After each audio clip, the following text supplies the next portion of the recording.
This looks like a tiny art gallery, but it's actually a shadow box made from your own photos. And when you turn the lights on, it completely changes the whole scene. The tricky part is getting your photos to actually fit the frames and look balanced instead of random. So I'll show you how to size them, arrange them, and build this step by step so it comes together clean and intentional. Hello everyone, Jennifer Maker here. It's a beautiful day to learn how to capture precious moments in a display that really wows. You can use my print then cut frames with the compatible Cricut for a sleek look, or miniature craft frames to add real dimension. Whether you choose to let your Cricut do all the work or get a little hands-on, I'll walk you through it so you have beautiful results either way. So let's get started. Here are all my supplies, plus how my shadow box, photos, and frames look once they're prepped. If you need help adjusting your photos in Cricut Design Space, I'll walk you through those steps after we assemble our shadow boxes. Before we can hang anything, we need to make sure everything fits inside the box. This helps everything line up neatly in the end. Measure the inside from side to side and top to bottom. Then measure how deep the sides are. Now let's cut our cardstock to fit the inside of the box. Make sure your pattern is facing the right way. Cut one piece for the back wall using your width and height. Mine is 10.5 inches square. Just keep your fingers clear of the blade as you cut. Then cut 2 side pieces using the depth and height and 1 strip for the bottom. Once your cardstock is cut, it's time to decorate the inside of your box. Lay the back wall piece face down and add thin lines of high-quality craft glue around the edges and over the inside area. Flip it face up and orient it the way you want it on your back wall. Carefully lower it inside your shadow box, keeping the edges lined up with the side walls. Gently smooth and press the wall in place to adhere it.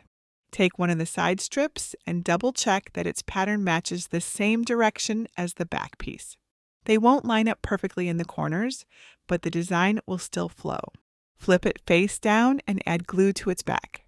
Hold the piece so the glued side faces the box's left side wall, then line it up carefully before pressing it into place. Adhere the right wall and floor pieces to the shadow box the same way. Once your walls and floor are in place, we can add the photos to bring the scene to life. Let me show you how to use the mini frames first. I like to pick my frames first, then choose photos that will look good inside them. You can do this 2 ways. You can size and print your photos in Cricut Design Space, which I'll show you how to do later, or you can use photos you already have. Place a mini frame on top of a photo, adjusting it so your subject fills the opening as much as possible. Once you like how it looks, trim away any excess paper around the frame if needed. Flip the frame over and add craft glue around the back's opening. The Barely Art Precision Glue works for this as well as the cardstock. Then flip the frame and line it up with the photo so its opening is completely filled. Lower the frame onto the photo, then press and hold the pieces until they're secure. Repeat for the remaining photos and mini frames. Now you can arrange the photos however you like on the gallery wall. I like the people in the photos on the sides to be turned inward toward the center of the gallery, while the ones in the middle face forward. This small detail makes your layout feel more intentional and balanced, almost like a real gallery display. One at a time, lift each photo, add craft glue to the back, then press it into place in the shadow box until it's secure. And now your gallery wall is all set. If you're using print then cut frames, this part is even easier. They're already paired up, cut, and ready to go. So just arrange them in your shadow box, then glue them into place. This version has a flatter look, but it's a great option if your shadow box isn't very deep. Once your photos are secure, it's time to add some lights to really make your photo gallery shine. Remove the pull tab and twist your lights on to make sure they work, then turn them back off. Stand your shadow box upright on the table and turn it upside down so the ceiling is at the bottom. We need to switch to super glue for the lights, so put on your gloves and safety goggles. Test your light placement plan on the ceiling. I'll arrange mine in a zigzag pattern. One at a time, add a small amount of super glue to the bottom of each light. Then carefully press it into place. Allow the super glue to fully dry so the lights are strongly adhered to the ceiling. Now to add our visitors. When your lights are secure, carefully rotate the box so the gallery floor is resting on your work surface. Take one of the small figurines and add craft glue to each of its feet. Stand the figurine where you'd like it on the gallery floor, facing the photos, and hold it in place until it's secure. Add the rest of the figures the same way. You can have them all facing the same way, or get creative. Use isopropyl alcohol and a lint-free cloth to give your front glass a quick clean. Close the frame's door, and now your gallery of us is ready to display on your own wall of memories. And when you want to turn the lights on or off, you simply open the door, give the lights a twist, and it's ready to go. If you want to take this a step further, you can add a custom sentiment right to the front of your frame. Inside Advance, I'll show you how to size your text so it fits perfectly, cut it from vinyl, and apply it cleanly. It's a really nice touch if you're making this for a wedding, a family gift, a vacation memory, or something special for your home. You can check that out at jennifermaker.com/advance. Now, if you're using Print Then Cut or want perfectly sized photos for your craft frames, let's cover how to set everything up in Cricut Design Space. If you're really new to Cricut, I have a free beginner class at cricutkickoff.com that walks you through all the basics. To get your photos resized to the right shape and size, we're going to place a frame over your photo, trim it to match the shape, and then turn it into a Print Then Cut image. Once you do one, the rest go really quickly. To follow along, you can grab my free files from my resource library from design number 815. The files include frames and shapes to help you size everything correctly. Start by uploading the frame's SVG file to your canvas. It has cutout shapes to make trimming your photos easier. Ungroup it so you can work with each shape individually. Next, add a free square shape to create a template for your shadow box. Set it to the same width and height as your box so you can see how everything will fit together. Then change your template and frame shapes to guide layers. These are just placeholders. They won't be printed or cut, but they help you design your layout. Now upload one of the frame images as a flat graphic and resize it to fit inside your template. Add and resize the rest of your frame so you have some to choose from. Then upload your first photo and move it to an empty space on your canvas. Make sure the photo is behind the frames so you can line everything up. Select a frame with a shape you like.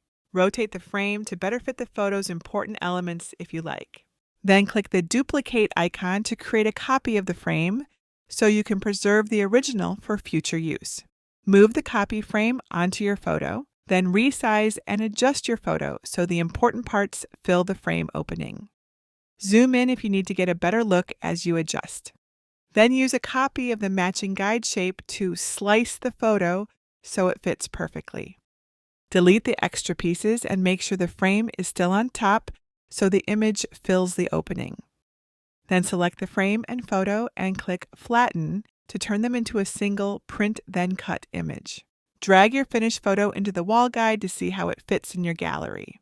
And that's it. You can repeat these same steps for the rest of your photos until your gallery is full. Delete any unused frames from your canvas. And now your photos are ready to Print Then Cut, following the instructions from my Patterns in Cricut Design Space tutorial. Calibrate your Cricut if needed, then Print Then Cut your photos on photo paper using a green standard grip machine mat. Make sure to add bleed to prevent white edges around your cutout. Select the highest print quality setting available and match your paper type when printing your photos for the best results.